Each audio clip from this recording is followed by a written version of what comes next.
Welcome to the History of North America. I'm Mark Vinette. In this episode, we continue discovering the United States, Canada, and Mexico's ancient pre-Columbian cultures and civilizations as we move ever closer to the arrival of Europeans on the continent. Join me as we explore major, fascinating, pre-contact indigenous societies that flourished far from the oceans that bound North America. The pre-colonial period incorporates the history of North America before the appearance of significant European influences on the continent, spanning the time of the original settlement by the first arrivals to European colonization. Many pre-colonial civilizations in North America were marked by permanent settlements, cities, agriculture, civic and monumental architecture, major earthworks, and complex societal hierarchies. Long before the first Europeans arrived, there were some 500 nations already in North America. They blanketed the continent from coast to coast, from the Gulf of Mexico to the Arctic. There were tens of millions of people speaking over 300 languages. Many of them lived in beautiful cities, among the largest and most advanced in the world.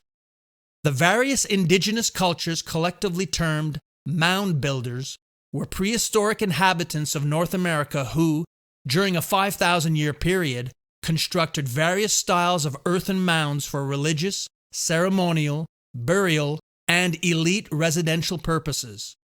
These included the pre-Columbian cultures dating from roughly 3,500 BC to the 16th century AD and living in regions of the Great Lakes, the Ohio River Valley, and the Mississippi River Valley and its tributary waters.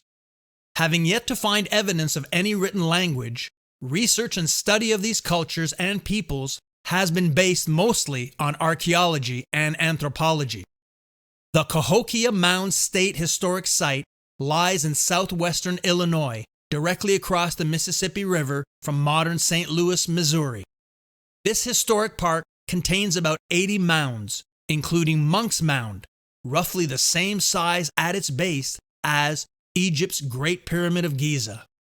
A series of large timber circles located near Monk's Mound is thought to be a solar calendar, capable of marking equinox and solstice sunrises and sunsets for the timing of the agricultural cycle and religious observances. Similar to England's Stonehenge, the Cahokia Woodhenge has been used to investigate archaeoastronomy. Annual equinox and solstice sunrise observation events are presently held at the reconstructed site. Cahokia became the most important center for the people known today as Mississippians. At its apex around 1100 AD, Cahokia covered 6 square miles or 16 kilometers and included 120 man-made earthen mounds in a wide range of sizes, shapes, and functions, such as elaborate burial practices. At this time, its population of over 20,000 may have briefly exceeded contemporaneous London. The site was eventually abandoned around 1300 due to environmental degradation factors, such as overhunting, deforestation, flooding, and possibly diseases, political collapse, and warfare. Cahokia was the largest and most influential urban settlement of the sophisticated Mississippian culture, which developed advanced societies with elaborate trading networks across much of what is now the central and southeastern United States, spanning 8 centuries to the arrival of the first Europeans. The ancestral Puebloans, or Anasazi, were an ancient Native American culture that spanned the present-day Four Corners region of the USA, comprising southeastern Utah, northeastern Arizona, northwestern New Mexico, and southwestern Colorado.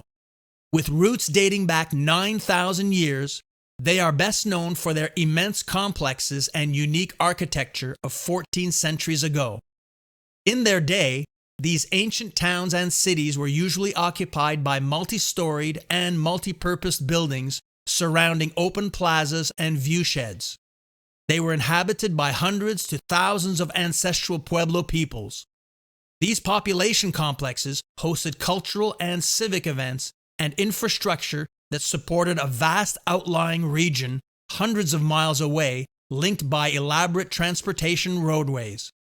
They lived in a range of structures that included small family pit houses, larger buildings to house clans, grand pueblos, and cliff-sided dwellings for defense.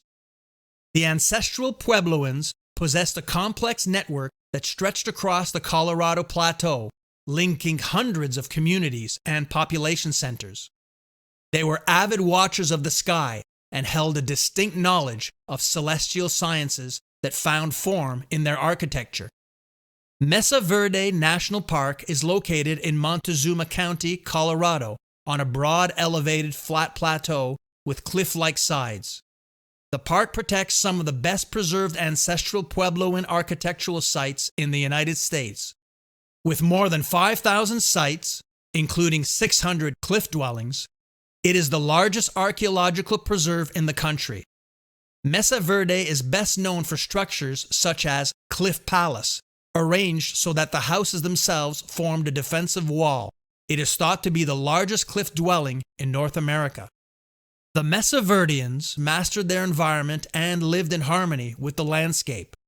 They survived using a combination of hunting, gathering, and subsistence farming of crops such as beans, squash, and maize or corn. They built the Mesa, or Plateau's first pueblos, sometime after 650 AD, and by the end of the 12th century, they began to construct the massive cliff dwellings for which the park is best known.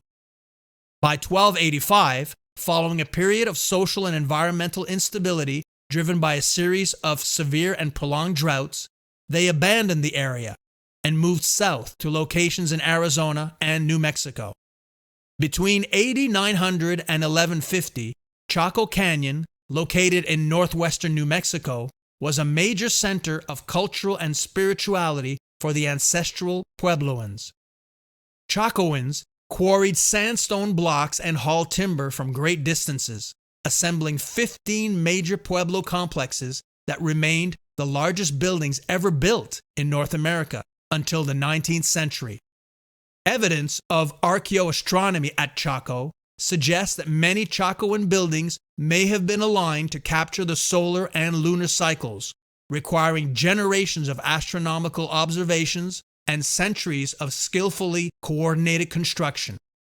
Climate change is thought to have led to the emigration of Chacoans and the eventual abandonment of the canyon, beginning with a 50-year drought commencing in 1130. Chaco Culture National Historic Park hosts a concentration of pueblos. Containing the most sweeping collection of ancient ruins north of Mexico, the park preserves one of the most important pre-Columbian cultural and historical areas in the USA. The sites are considered sacred ancestral homelands by the modern-day Hopi and Pueblo people, who maintain oral accounts of their historical migration from Chaco and their spiritual relationship to the land. Next time, we will explore the first of many famous and celebrated Mesoamerican civilizations, the Olmecs, as we advance ever closer to the arrival of Europeans on the continent during the Great Age of Exploration. Check out the YouTube version of this episode, which has accompanying visuals, including maps, charts, timelines, photos, and diagrams. Please consider supporting our History of North America series in the following ways. Join our Patreon. We offer lots of membership benefits, including artworks and books. I have authored many historical fiction and nonfiction books, including exciting international historical mystery and suspense thrillers. One of the main characters in my Denari novel series is a young woman named Andalucia, who has Mexican ancestral connections. All my books are available in print and digital format on Amazon. If you shop Amazon for books or anything else, make sure to use our link so Amazon knows who sent you, thereby giving us extra credit with no supplemental cost to you.